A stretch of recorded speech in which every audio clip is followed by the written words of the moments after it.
Beleza? Agora acho que vamos sim. Perdão aí pelo pequeno desajuste. Ainda estamos aprendendo. Bom, tema, como já dito, regeneração. A aula de hoje, como todo o nosso curso, tem por base essencial o livro Salvos pela Graça, de Anthony Huckman. E gostaria de iniciar, né, essa nossa explanação com uma citação de um autor bem conhecido por nós todos, né, no universo cristão, bem como também fora dele, C.S. Lewis, quando ele diz que os cristãos não são pessoas boas, mas pessoas novas. Né? O que isso implica, né, para o nosso entendimento do que é a regeneração? Bom, eu trouxe aqui um recorte da Confissão Belga, tentando explicar o que é e como se aplica a regeneração. Vejam só. Cremos que a verdadeira fé, tendo sido acesa no homem pelo ouvir da palavra de Deus e pela obra do Espírito Santo, regenera o homem e o torna um homem novo. Esta verdadeira fé o faz viver na vida nova e o liberta da escravidão do pecado. É uma sentença muito afável a nós, muito entendida por todo cristão, né? O passo da conversão. Né? No entanto, é no mínimo perceptível que tal declaração exposta na Confissão Belga denota ao homem certa primazia nesse passo de fé. Essa verdadeira fé tendo sido acesa no homem pelo ouvir da palavra.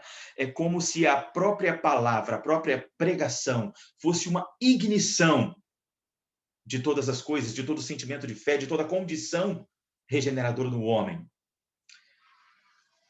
E seria exatamente assim como, né, perspectiva reformada, é necessário visitarmos não apenas esta confissão, como outras, e então visitarmos, com toda certeza, a palavra de Deus.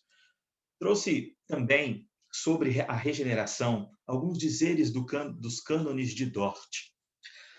Esta conversão é aquela regeneração, renovação, nova criação, ressurreição dos mortos e vivificação, tão exaltada nas Escrituras, a qual Deus opera em nós, sem nós. Então, nesse princípio da declaração dos cânones de Dort, a gente já começa a sentir uma diferença nas prerrogativas da regeneração. Um destaque aqui, ainda na primeira sentença, no primeiro parágrafo, de que todo este proceder regenerador, que envolve a renovação, a nova criação, a ressurreição, é operada no homem, sem o homem. Um pouco mais clara e objetiva. E o texto continua. Mas esta regeneração não é efetuada pela pregação apenas, nem por persuasão moral, nem ocorre de tal maneira que, havendo Deus feito a sua parte, resta ao poder do homem ser regenerado ou não, convertido ou não convertido. Ao contrário, a regeneração é uma obra sobrenatural, poderosíssima e, ao mesmo tempo, agradabilíssima, maravilhosa, misteriosa, indizível, indescritível, né? De acordo com o testemunho da Escritura, inspirada pelo próprio autor desta obra. A regeneração não é inferior em poder à criação ou à ressurreição dos mortos. Consequentemente, todos aqueles em cujos corações Deus opera desta maneira, maravilhosas são, certamente infalível e efetivamente regenerados, e de fato passam a crer. Portanto, a vontade que é renovada não é apenas acionada e movida por Deus, mas ela age também sob a ação de Deus, por si mesma. Por isso também se diz corretamente que o homem crê e se arrepende mediante a graça que recebeu. Ora, nas palavras de Hermann Huxemann, que comenta os dizeres dos cânones de Dort, o resumo é: o homem responde à condição recebida pelo Espírito na regeneração. Algo que é operado nele, apesar dele. Em nós, apesar de nós. Esta é a expressão direta de tal texto. Ainda sobre isso, também de maneira mais sintética, vem a pergunta 35 do Breve Catecismo de Westminster. O que é regeneração? Bom, obra da livre graça de Deus, pela qual somos conservados pelo Espírito Santo, na perseverança da fé em Cristo, adquirindo desta forma o amor a Deus e a rejeição pelo pecado. Tudo o que estava prescrito lá está em mínimos dizeres, também expresso em totalidade aqui na pergunta. A regeneração é obra da livre graça de Deus, porquanto ele regenera, prepara e condiciona aqueles que lhe aprazem, segundo a sua livre ação de graça, e pelo seu Espírito conserva estes eleitos, estes escolhidos, na perseverança da fé em Cristo. E por conta disso, os escolhidos adquirem desta forma o amor a Deus e a rejeição pelo pecado.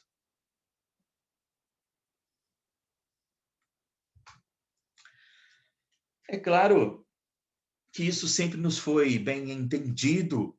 É claro que é fácil a qualquer cristão de todo pensamento, de toda sorte de pensamentos teológicos, entender que recebe sua salvação das mãos do Senhor, que é levado a Cristo pela ação do seu Espírito. Ora, apenas aqueles que não se amparam na Escritura poderiam dizer algo diferente.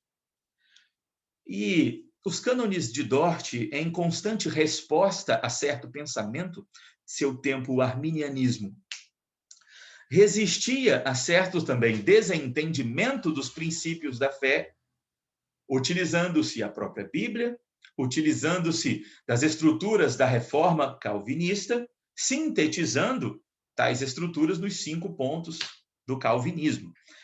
Em especial, recortei aqui um dos principais textos utilizado pelo pensamento arminiano para defender o passo de fé do homem sendo anterior à sua condição de regenerado, à sua condição processual em santificação. Segundo eles, utilizando o texto de João 1,12, Evangelho de João 1,12, que diz o seguinte: mas a todos quantos o receberam, deu-lhes o poder de serem feitos filhos de Deus, a saber, aos que creem em seu nome.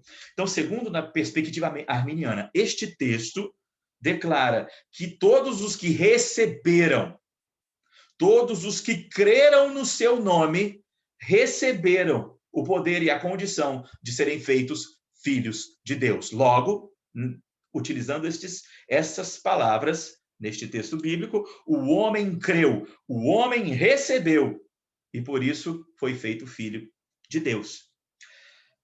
O princípio da resposta calvinista reformada a esse pensamento é o próximo versículo deste mesmo texto, João 1:13, que diz: falando sobre estes que creram, os quais não nasceram do sangue, nem da vontade da carne, nem da vontade do homem, mas de Deus.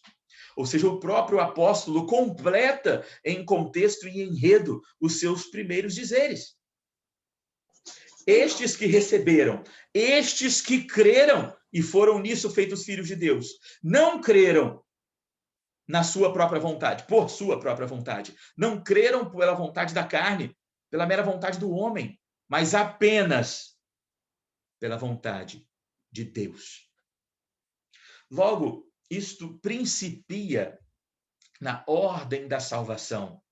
Um passo, um procedimento que deve anteceder a resposta do homem, o caminho de fé, na sua condição de convertido, de resgatado, que age em serviço, em dispensação, que recebe o poder de ser filho de Deus, como vimos, há algo que deve anteceder a isso, a sua qualificação, portanto. Qualificação que vem unicamente das mãos do Senhor, como o próprio apóstolo conclui e termina o seu texto. Bom, por quê? Por que existe esta razão? Porque a regeneração tende a acontecer e anteceder qualquer sorte de ação ou resposta do homem diante do evangelho. Em primeiro lugar, por conta da depravação total. De igual sorte, como disse, os cânones de Dort procuraram sintetizar a teologia bíblica, a teologia prescrita na palavra, também nos escritos de Calvino, em 5 pontos diretos, para responder a 5 pontos levantados pelos discípulos de Armínio, que também sintetizavam sua percepção teológica. Dentro destes pontos, como não iniciá-los com esta condição fatídica, imputada pela queda a todos os filhos dos homens, a depravação total, ou seja, o homem é total e completamente depravado, logo subjugado a uma percepção, a uma condição, ao mal, ao pecado. Assim, eu gostaria de abrir com os irmãos 6 pequenos textos, são apenas versos, para observarmos esta construção, tanto no Antigo quanto no Novo Testamento. São muito mais numerosos os textos, quero apenas usar os textos do profeta Jeremias e, então, as palavras do apóstolo Paulo.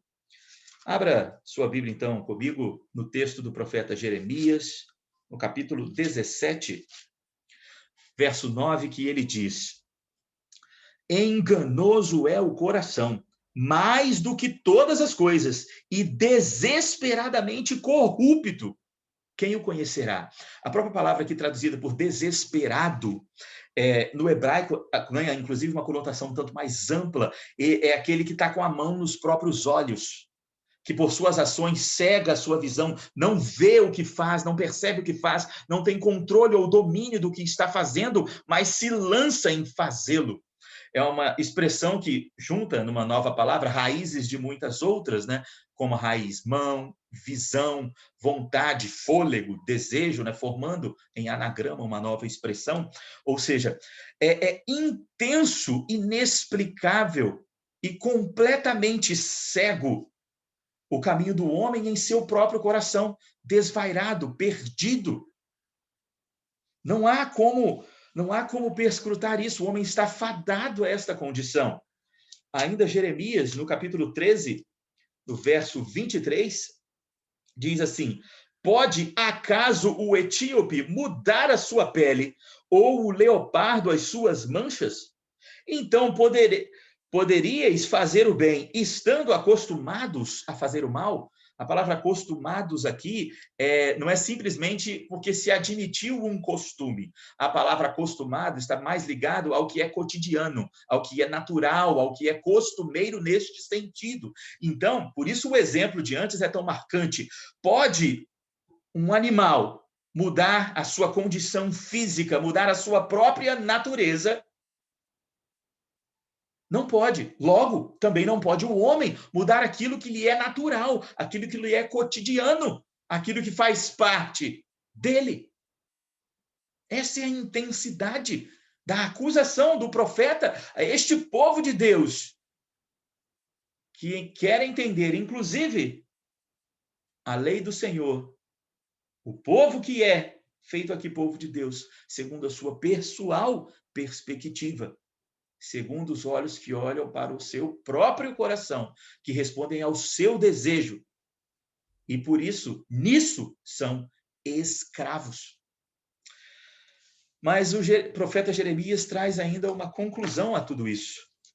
No seu capítulo 31, Jeremias 31, o verso 33. Palavra de Deus: porque esta é a aliança que firmarei com a casa de Israel. Depois daqueles dias, diz o Senhor, Na mente lhes imprimirei as minhas leis e também no coração lhes inscreverei. Eu serei o seu Deus, eles serão o meu povo.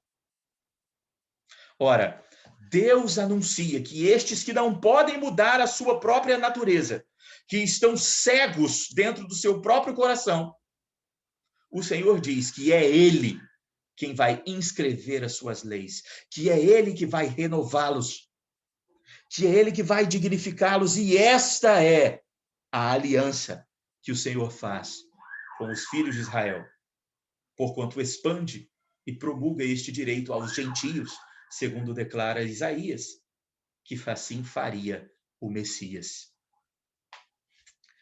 Ou seja, no Antigo Testamento, toda a perspectiva da condição do homem e da necessidade da regeneração que vem exclusivamente do Senhor já estava anunciada. No Novo Testamento, esta condição permanece. Abra também sua Bíblia no texto de Paulo aos Romanos. Romanos 7, versículo 8 diz: mas o pecado, tomando ocasião pelo mandamento, despertou em mim toda a sorte de concupiscência, porque sem lei está morto o pecado. Ora, o pecado no coração do homem dissemina o quê? Desperta o quê? Toda sorte de concupiscência, de resposta ao desejo irrefreável, ao desejo lascivo, ao desejo incondicionado do homem por si mesmo. Pecado gera toda sorte de pecados. Em outros termos, caminhando para o capítulo 8, versos 7 e 8, veja que Paulo completa. Por isso, o pendor da carne é inimizade contra Deus, pois não está sujeito à lei de Deus, nem mesmo o pode estar. Portanto, os que estão na carne não podem agradar a Deus. Ora, não é à toa que o próprio Cristo anuncia que é impossível servir a dois senhores. O texto que nos é traduzido na nossa versão ARA, né, Almeida Revista e Atualizada, que traduz por riquezas, na verdade é a palavra mamon, título do deus da boemia, do deus da riqueza, de um deus luxurioso, né, dentro do panteão greco-romano. A Bíblia, na versão corrigida, traz inclusive o seu nome mesmo, Mamon, lá no texto de Mateus. Ou seja, a ideia de servir a Mamon é a ideia expressa, inclusive na cultura e na presença deste Deus, de servir a si mesmo, de servir a desejos, de servir a prazeres. É impossível agradar ao Senhor quando procuramos em tudo agradar a nós. Por isso, o homem longe do Senhor, o homem que por pendor da carne, que por estar na carne, recebe o prêmio da carne, o estandarte da carne, que é a si mesmo, em lugar do Senhor, é impossível que ele agrade nisso a seu Deus. Portanto, é impossível nisso caminhar ao encontro do Senhor, mas sempre de encontro, contra o Senhor, porque está indo para ele. E é impossível servir a dois senhores. Por isso, o homem, quando peca, o homem no Éden, quando cai, Paulo pode entender que aquele, como ele anuncia, pelaquela desobediência, e o mal entra no mundo, porque aquele usurpa o lugar do Senhor, como diz a palavra. O que é usurpar? É tomar o lugar. Não é que o homem queria ser o rei do universo, o detentor do poder e do domínio sobre todas as coisas. O homem ocupa e usurpa o lugar do Senhor no seu próprio coração. Aquele que deveria ocupar a destra da sua vida é substituído pelo próprio homem, que toma o seu lugar, caminhando para si mesmo. Segundo estamos legados a esta condição como filhos dos homens, pela herança imputada deste pecado, e somos naturais nisso, mortos em tais delitos. E é por isso que Paulo completa este raciocínio, falando não mais aos romanos, mas agora aos coríntios. Primeira epístola aos coríntios, capítulo 2, verso 14. Paulo conclui: ora, o homem natural não aceita as coisas do Espírito de Deus, porque eles são loucura, e não pode entendê-las, porque elas se discernem espiritualmente. O homem por si mesmo, o homem natural, o homem morto em seus delitos e pecados, não pode conhecer as coisas espirituais, porque elas são discernidas espiritualmente. olhando aqui, mas através e concernentes ao Espírito, do Espírito. Logo, sem ele, não é possível discerni-las. Por isso, o texto maior e objetivo nisso fica a título do apóstolo João, no Evangelho de João, capítulo 6, apenas o verso 44, na conclusão maior de que ninguém pode vir a mim se o Pai que me enviou não o trouxer. Logo, em premissa maior e mais objetiva, ninguém vai ao Senhor se o Senhor não o trouxer. Por isso, a razão da regeneração, do passo definitivo, não vir do homem em sua pessoal condição de deficiência, o que lhe seria impossível pelos textos que vimos, mas precisa vir exclusivamente de Deus. E, portanto, nisto recebendo condições, o homem responde a essa capacitação e preparo do Espírito. Somos regenerados. Logo, também sabemos, e vamos concluir, né, nossa discussão de hoje, né, com a pregação, né, o propósito da pregação. Há, sim, objetivo nisso. Vamos visitar, inclusive, o texto de Paulo, onde ele assim o diz. Mas, antes ainda disso, focando um pouco mais detalhadamente nas etapas da regeneração, né, nesses 3 sentidos em que somos regenerados com o início de uma nova vida espiritual. Como o texto que acompanha João, Evangelho de João, capítulo 3, verso 3 e o verso 5, anunciam. Ainda na regeneração, manifestamos esta nova vida por ela capacitada, por ela recebida.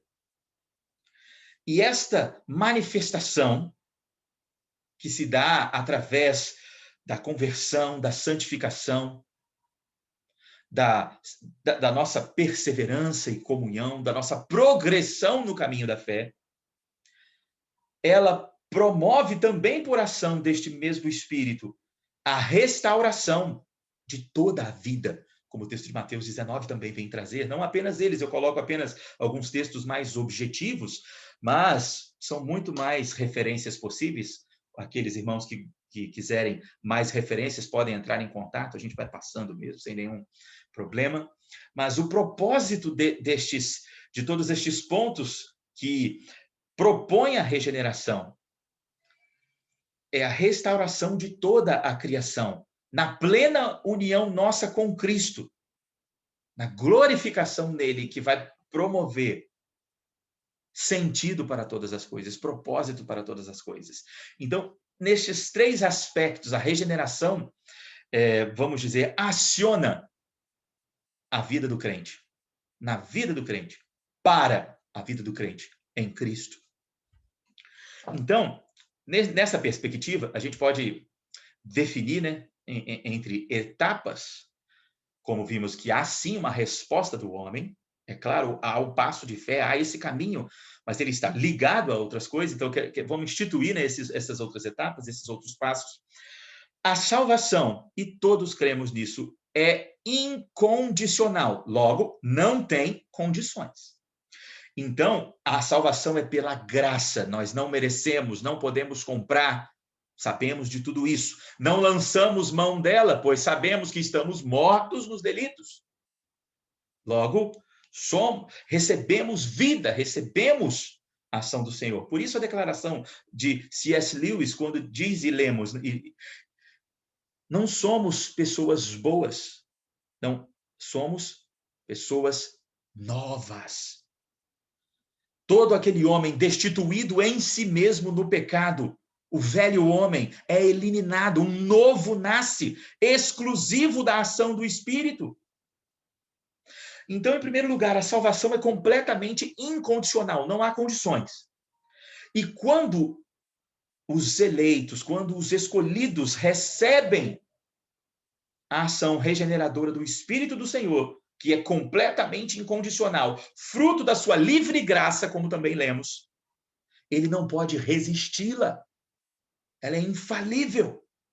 quando ele age, o resultado é sempre o mesmo: sucesso, resgate, é irresistível. Então a salvação é completamente incondicional, totalmente irresistível e promove a fé no homem, a capacidade do amor a Deus, a capacidade da rejeição ao pecado, a libertação da escravidão do pecado.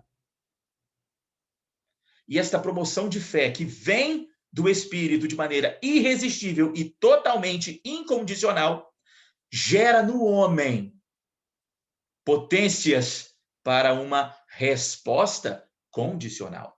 Ora, o que isso quer dizer? Por que a resposta é condicional?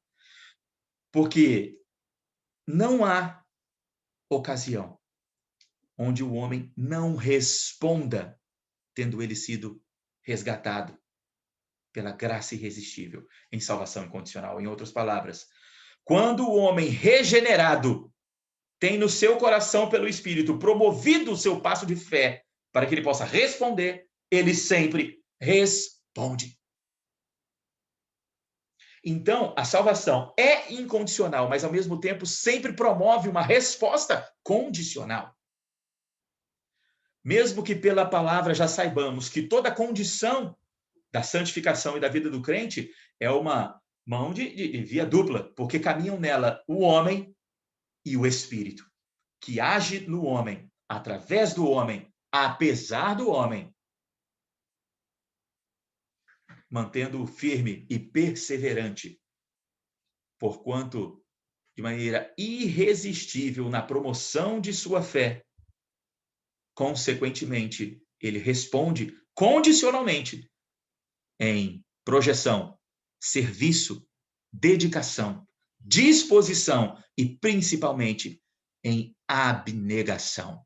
Porque ele entende a sua condição diante da condição do Senhor. Entende quem ele é ante quem é o seu Salvador. E responde isso com esvaziamento, humildade, expectativa, esperança, diligência, vigilância e serviço. A regeneração totalmente manifesta pelo crente, ela não simplesmente, ela sim, como vimos, né? É a ignição, o ato propulsor do Senhor de todas essas coisas. Por isso, o primeiro passo definido na ordem da salvação, ela é manifesta em todos os demais, principalmente por ser o princípio de tudo. Então, eu separei aqui aos irmãos uma observação dessa manifestação através dos sacramentos, através da igreja, através da vida cristã, da identidade cristã. Então, vamos lá. A regeneração realmente é um assunto muito observado, mesmo que pelo princípio calvinista, ou pelo princípio arminiano, ou toda sorte de derivações, como o amiraldismo, né? Ou sejam, calvinistas de 4 pontos, ou outras seções. É um assunto muito afável e conhecido de toda a igreja. E por mais que hajam certas divergências, toda a igreja entende e assume a natureza da salvação exclusiva em Cristo. Logo, se olharmos pela palavra do Senhor, nós vamos entender que para uma igreja ser igreja, ela tem que seguir, completar, ou seja, não descumprir pelo menos 3 pontos. Quais são esses 3 pontos? A Bíblia tem de ser sempre a única regra de fé e de prática. A Bíblia é a única que dita a palavra de Deus, algo que é além do homem, da parte do Senhor, portanto, pode ditar instrução em favor ao homem. Porque se ela depende de homens, ou outra norma que não ela infere dentro do evangelho, logo, não é Deus, mas os homens que a instituem. Então, a Bíblia, como primeira premissa dessas 3 premissas necessárias para que a igreja seja reconhecida como igreja de Cristo, é a Bíblia como única regra de fé e de prática. Segundo lugar, a salvação exclusiva pela graça. Ou seja, nada se faz para merecer, para conseguir ou para promulgar salvação. Ela é exclusiva da graça do Senhor. Que nos leva ao terceiro e último ponto, a última premissa definitiva da natureza essencialmente bíblica da igreja. Esta graça é exclusiva de Cristo. Cristo é o único caminho desta graciosa salvação. Não existe nada que não o Senhor Jesus, que através da sua revelação especial, que é a nossa única regra de fé, nos conduza pelo seu Espírito à salvação, ao resgate gracioso de sua obra e ministério, de sua cruz. Então, vou dar um exemplo aos irmãos. Vou pegar aqui uma denominação, vou pegar a Igreja Católica e vou comparar com essas três premissas. A Bíblia é a única regra de fé e prática do catolicismo? Bom, os irmãos vão poder ver no YouTube o padre Antônio Maria, porta-voz particular do catolicismo do Brasil, fala por muitas vezes em nome do Vaticano, e o que ele anuncia nas suas palavras, que eles são a Igreja Apostólica Romana, logo eles seguem e propõem a doutrina dos apóstolos ao longo de sua tradição. Não precisa estar na Bíblia, segundo ele, para ser norma da Igreja. E já sabemos, em ampla configuração histórica, de que a instituição denota, demanda e impõe toda sorte de normas segundo sua pessoal perspectiva, e não apenas segundo a Escritura. Podemos ver que os próprios 10 mandamentos na própria Bíblia estão destituídos de sua versão original, para dizer o mínimo. Então, a primeira regra foi quebrada. Qualquer uma dessas três premissas, se quebradas, já identificam uma igreja não pura, não bíblica, logo, não igreja. Mas prossigamos. Podemos ver na segunda etapa, na segunda premissa, que o texto marca, né, o anúncio marca que a salvação é exclusiva da graça. Logo, dentro da perspectiva católica, é apenas a graça que outorga a salvação? Ou as obras, a caridade, a piedade? Vejamos, a caridade, essa resposta de condição em amor estendida ao próximo, é reflexo, sim, da regeneração, reflexo do resgate, reflexo e necessidade dessa resposta condicional, ou seja, que é promovida pelo Espírito na vida cristã. Então, o cristão ele é desprendido de si e abnegado de si, caridoso, piedoso, e ele promove obras. Mas as obras não vêm como necessidade ou condição para a salvação, mas como resposta da salvação impressa pelo Espírito na regeneração. Ora, a Igreja Católica não apenas entende a salvação em um procedimento diferente, invertido, não pela graça, mas pelas obras, como ela mesma, como instituição, define e excomunga aqueles que não receberão a salvação. Logo, onde está a graça manifesta no pleno imerecimento de todos os homens, quando estes imerecidos manifestam definição sobre quem pode ou não obtê-la. Mais uma regra quebrada. A última regra, já também explicada nessa mesma sentença, a salvação não é exclusiva do Cristo, uma vez que a igreja pode entregá-la e retirá-la ao seu próprio termo e condição. Ou seja, todas as três regras foram quebradas. Logo, a Igreja Católica não pode ser chamada de igreja bíblica, não pode ser chamada de irmã nossa, por conta deste sentido. Mas o Senhor retira, através do seu Espírito em regeneração, convertidos pela sua graça, de onde Ele quiser, como Ele quiser. Mesmo que viesse, ou seja, o Senhor recolhe e escolhe os seus, mesmo que eles tenham sido entregues não apenas a uma fé divergente da palavra, mas a fé alguma, ao ateísmo, a toda sorte de religiões de mistério, não importa onde esteja. O Cristo da revelação especial o alcançará. E ele será vivificado por este Espírito, regenerado pelo Espírito, e responderá, segundo tal regeneração, com comportamento e vida cristã, e se achegará ao Senhor Jesus. Então não é pela condição destituída desta igreja que é impossível para o Senhor retirar do meio dela escolhidos para si, como ele retira de todo lugar, inclusive da pior execução que é reservada aos piores criminosos, como fizera com aquele que não teve tempo de realizar nenhum bom ato, de usufruir de nenhuma comunhão, ou mesmo de crescer em entendimento sobre a obra do Senhor. Mas aprove ao Senhor Jesus anunciar que este ladrão da cruz fora resgatado, ele fora alcançado, ele se arrependera e ele entendeu quem era Jesus, mesmo naqueles poucos instantes.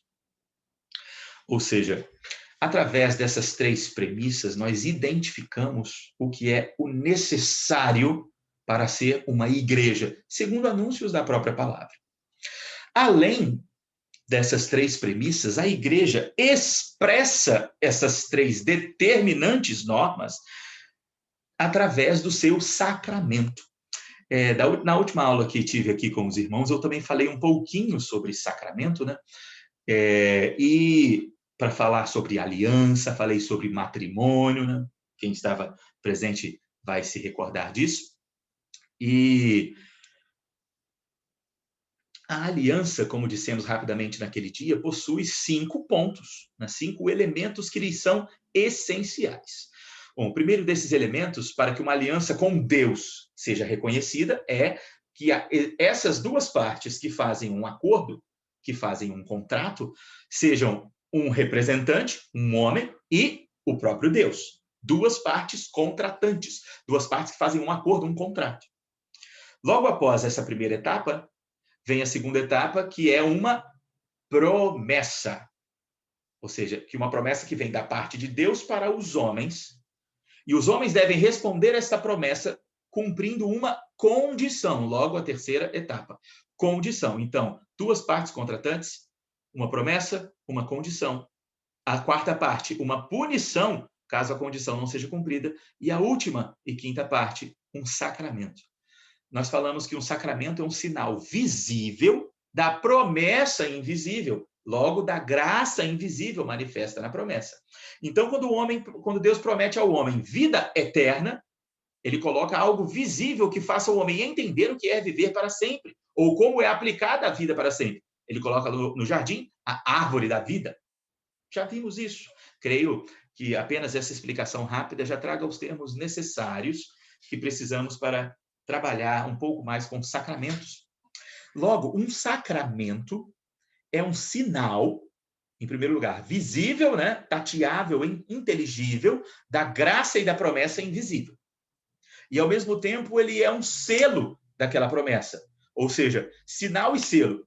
A árvore, a fruta que se pega, que se entende, é o sinal da promessa manifesta. E o selo dela, o ato de comer, de experimentar, de usufruir daquele fruto, é o promotor daquela condição da promessa, logo da vida eterna, da vida completa. Então, um sacramento, ele tem duas marcas bem definidas, um sinal e selo. Logo, o sacramento serve de sinal e de selo. Então, por que a igreja tem 2 sacramentos? Ao longo da construção, inclusive da identidade do povo de Israel, sacramentos foram instituídos. Sacramentos de identificação e de consagração.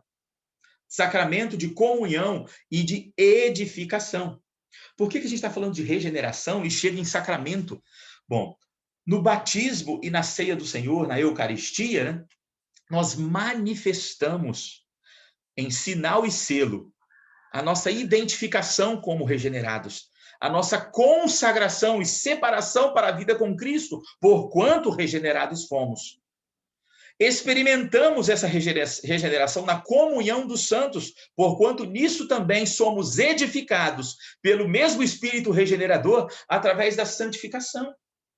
Então, nós expomos e manifestamos o resultado da regenerador do Espírito também através do batismo, da ceia do Senhor, porquanto isso manifesta a identidade na igreja através dos meios de graça, dos meios de usufruir e manifestar da comunhão que temos com Cristo, tendo recebido o poder pelo Espírito de sermos feitos filhos de Deus. Então, muitos perguntam quando falamos sobre isso, sobre como é a ceia, como é o batismo, ou como se aplicam regeneração, santificação, conversão, como vamos ver, né, sobre arrependimento e fé, né, lá na próxima aula, né? E sempre que a gente quiser definir algum termo pela Escritura, entender como se aplica, né, a algum conceito, nós revisitamos aquilo que lhes é propósito. Vou explicar melhor. Se eu quero entender o que é o batismo, como essa manifestação da regeneração, ou apenas pela natureza do batismo, eu tenho que fazer o quê? Ir nos conceitos que são expressos por este termo e entender como eles se aplicam. Na prática, vai ficar mais fácil. Vamos lá. Apenas a título, né, de curiosidade, não é o nosso propósito com essa aula, né, definir as qualidades do batismo, mas apenas entender, em boa perspectiva de pesquisa, né, em como definir e transpor tais conceitos. Então, vamos falar sobre batismo rapidamente. Sabemos que o batismo é sinal de identificação. Logo, ele identifica os crentes. E ele é selo de consagração. Logo, ele separa, marca e separa aqueles que são consagrados ao Senhor, aqueles que estão consagrados a Cristo e em Cristo. Então, como, por exemplo, que no Antigo Testamento se identificava e consagrava pessoas? Então, a gente vai observar, em primeiro lugar, com algumas premissas destas, que o batismo, ele sempre aconteceu. Se a gente for olhar dentro do Pentateuco, nós vamos ver que dentro dos processos de consagração haviam os ritos de purificação, de separação, de limpeza, né, de recondicionamento do espírito da santidade, ou seja, quando se estava impuro, haviam certos procedimentos de purificação. Dentre eles, o sacrifício, e sim, mas também expresso em ocasiões especiais, como quando o corpo se torna impuro, por exemplo, no período menstrual da mulher, segundo perspectiva do Antigo Testamento, era necessário um banho purificador, um aspergir de águas, onde estes banhos tradicionalmente aconteciam nos terraços das casas das mulheres, onde, assistidas por uma companheira ou pela matriarca da casa, elas eram banhadas, elas se sentavam numa bacia d'água, né, que eu estou parafraseando para a gente entender melhor, e a água era aspergida, derramada sobre sua cabeça, a fim de que a corrente, o derramar de águas, manifestasse também de forma literal, tateável, para que o homem entendesse o desvencilhar da impureza. Então, é por isso, porque o batismo, como um aspergir de águas para purificação e consagração, algo comum à cultura do povo do Antigo Testamento, do povo hebreu, do povo judeu, não foi desentendido pelos fariseus. Vejam só, os fariseus, quando viram João Batista batizando no Jordão, o que eles fizeram? Foram para lá para serem o quê? Batizados também, no arrependimento, na purificação, na consagração. E não perguntaram para João, que negócio é esse novo que você está inventando aí? Não, ele não foi questionado, eles foram participar. E o João os acusa, não vem participar não. Parafraseando, né? Até das pedras pode suscitar o Senhor filhos a Abraão. E não foi estranho. Por quê? Porque desde o Antigo Testamento, a consagração e a purificação vinha através de ritos semelhantes. Então, não é algo simplesmente novo que está acontecendo, mas uma passagem, uma qualificação dessa representação. O judeu, o filho da aliança, ele era identificado como um filho da aliança com a circuncisão. Logo, desde seu nascimento, as crianças da aliança eram circuncidadas, marcadas e identificadas pela aliança.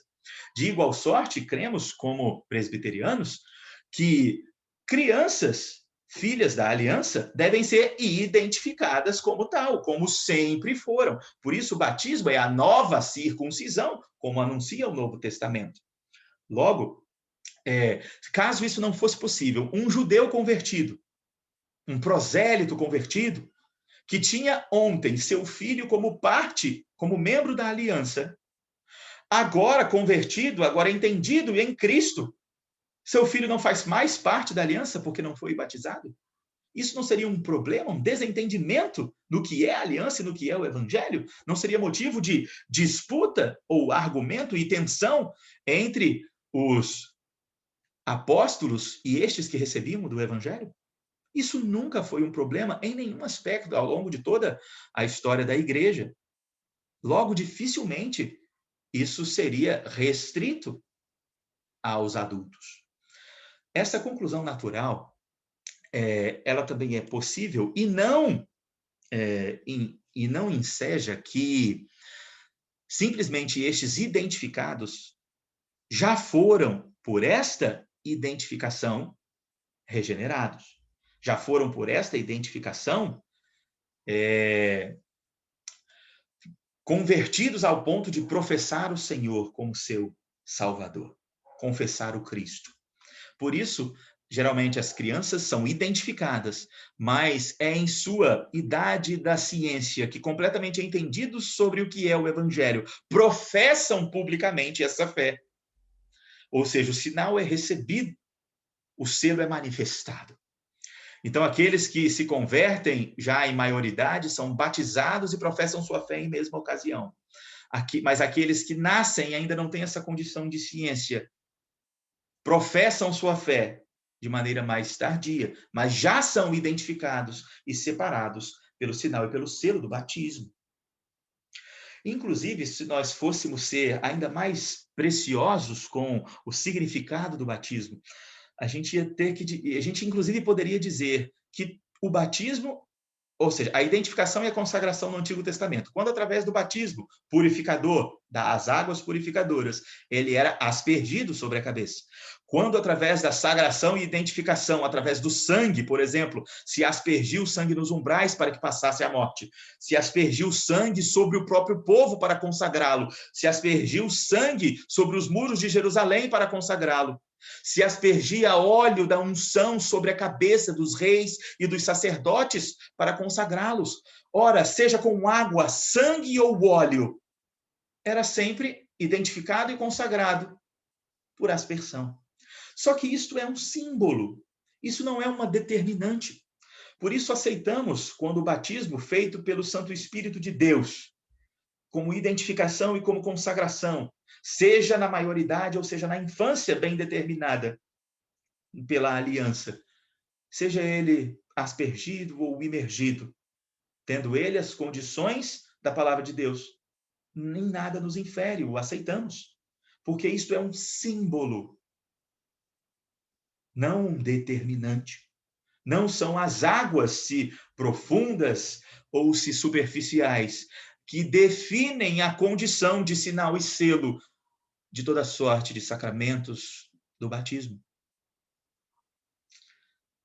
Mas a regeneração do Espírito, que manifesta isso através do seu sacramento, dos meios de graça da igreja, da comunhão entre os irmãos. Por isso os sacramentos têm um papel tão definitivo.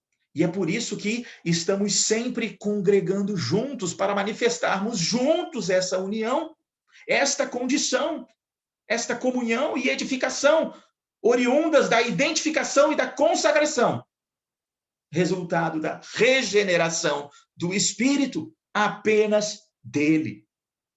Então, quando a gente quer entender termos, nós visitamos não apenas o que eles significam, mas o conceito que eles procuram exemplificar, estabelecer. Por isso, identificação, consagração, comunhão, edificação, manifesta no sacramento.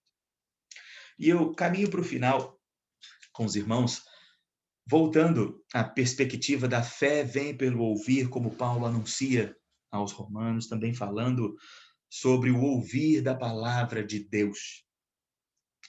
Apraz ao Senhor, eu gostaria de justificar este conceito também com uma frase de Paul Tripp, quando ele fala sobre instrumentos nas mãos do Redentor. Apenas pessoas que precisam ser transformadas, ajudando pessoas que precisam de transformação. Ora, um ensejo de Paul no livro é manifestar que o Espírito que promove a ação regeneradora do homem, que promove no homem a potência de condição e resposta de fé no caminho cristão, utiliza-se por procedimento como um dos elementos dessa ignição o próprio homem regenerado, anunciando em manifestação dessa graça e regeneração, pela palavra, pela revelação especial, pelo evangelho de Cristo, o Espírito que a promove. Ou seja, a pregação, os pregadores, a própria palavra, é instrumento nas mãos do Redentor, de homens que precisam ser transformados, ajudando homens que precisam de profunda transformação. O Senhor usa elementos que Ele mesmo promove através de nós. Temos o privilégio, como diz o apóstolo Paulo em Efésios 2:10, de viver obras que foram promovidas por Deus de antemão. Deus prepara o caminho, Deus prepara a pregação, Deus nos capacita a conhecê-lo, Deus nos usa na ministração da sua vontade e na realização do seu querer. Então, sim, a pregação é um elemento crucial, essencial e determinante na ordem da salvação. Mas este instrumento que promove um resultado no coração do homem, não promove por si só, mas do mesmo jeito que o Espírito que guia o pregador, através da palavra que fora inspirada por ele, é quem manifesta esta promoção em regeneração no coração completamente destituído de entendimento, preso em si mesmo. Apenas o Espírito pode fazê-lo. E esse é o papel da pregação.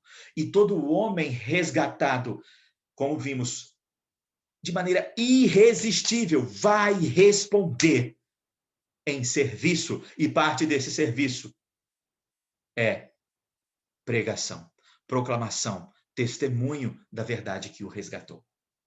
Então, também, fruto da regeneração. Logo, a regeneração que usa como elemento também a pregação, é também a responsável por fazê-la acontecer.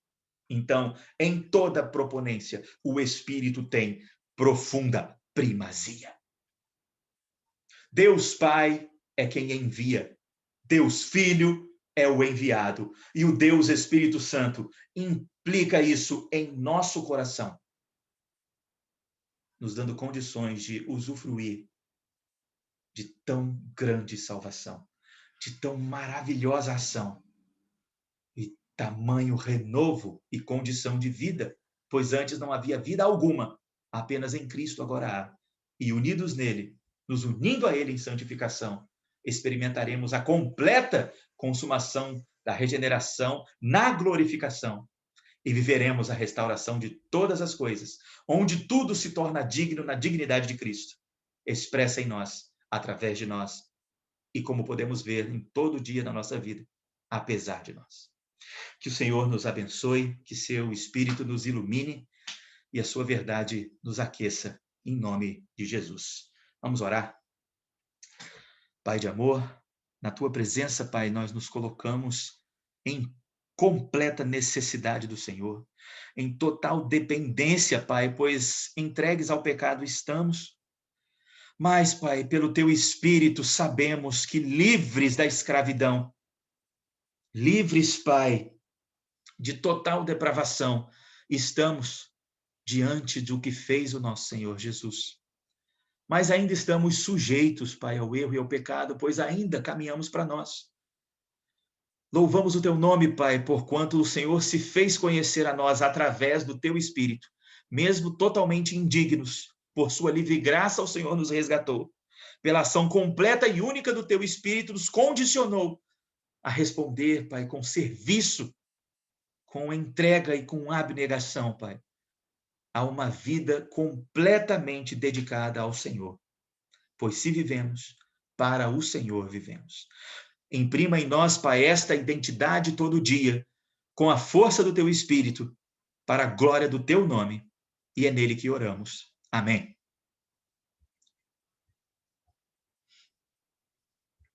Vamos.